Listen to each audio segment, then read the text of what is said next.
എന്താണ് invalid applying type?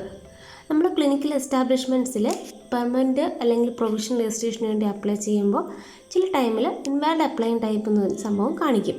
അപ്പോൾ അത് എന്താണെന്നും അത് ക്ലിയർ ചെയ്യുന്നത് വീഡിയോ ആണിത്. ചാനൽ ആദ്യമായിട്ട് കാണുന്നവരാണെങ്കിൽ ചാനൽ ഒന്ന് സബ്സ്ക്രൈബ് ചെയ്തേക്കണേ. വീഡിയോ ഇഷ്ടപ്പെടുകയാണെങ്കിൽ ലൈക്ക് ചെയ്യുക, കമൻറ്റ് ചെയ്യുക, ഷെയർ ചെയ്യുക. വീഡിയോയിലേക്ക് പോകാം.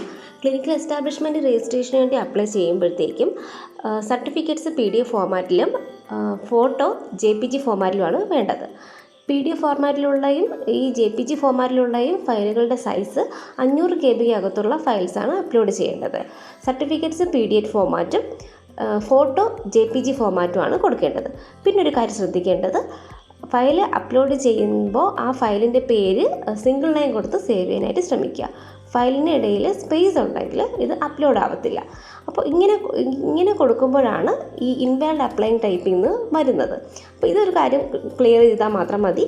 അപ്പോൾ നമുക്ക് അപ്ലോഡ് ചെയ്യാൻ പറ്റും. നമ്മൾ ആദ്യമേ ഈ ഫയൽസ് എല്ലാം റെഡിയാക്കി ഇട്ടിട്ട് വേണം ചെയ്യാനായിട്ട്. ഒരു ടൈം ഔട്ട് വരും. അപ്പോൾ ആ ഒരു ടൈം പെട്ടെന്ന് ചെയ്തില്ലെങ്കിലും ഇങ്ങനൊരു ഇത് കാണിക്കും. വീഡിയോ യൂസ്ഫുൾ ആയി എന്ന് വിചാരിക്കുന്നു. Please like and subscribe my channel.